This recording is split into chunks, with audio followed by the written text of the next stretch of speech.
বুধবার উদয়পুরে রাজস্বী কলাক্ষেত্রে অনুষ্ঠিত হল গোমতী জেলাভিত্তিক জনজাতি লোকনৃত্য প্রতিযোগিতা। রাজ্যের প্রতিটি জাতি ও জনজাতি গোষ্ঠীর নিজস্ব ঐতিহ্যবাহী সংস্কৃতি রয়েছে। এই সংস্কৃতিকে কিভাবে আরো উন্নয়ন করা যায় সেই বিষয়ে বর্তমান রাজ্য সরকার পরিকল্পনা গ্রহণ করে কাজ করছে।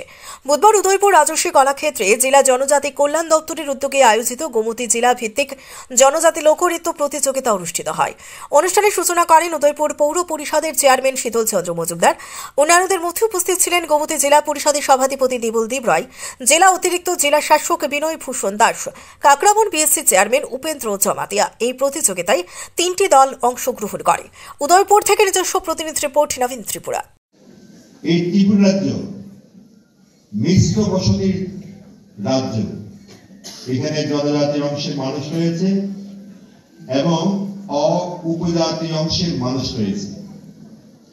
আমরা একে অন্যের সান্নিধ্যে আমরা সম্প্রীতির মধ্যে বসবাস করি। কাজেই শুধু এক অংশের মানুষের সংস্কৃতির উন্নয়ন এটা রাজ্যের উন্নয়ন হয় না।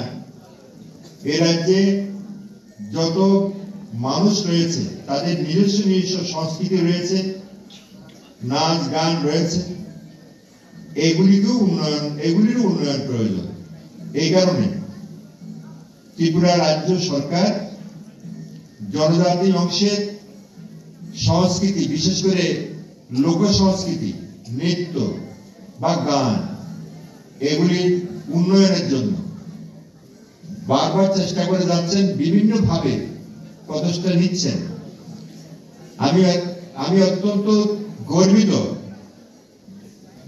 গর্বিত এই কারণে আমাদের এই সমতলে যারা আমরা উপজাতি বা বাঙালি অংশের মানুষ রয়েছি, আমাদের ছেলে মেয়েদের নাচ শেখাবার জন্য বিভিন্ন স্কুল রয়েছে।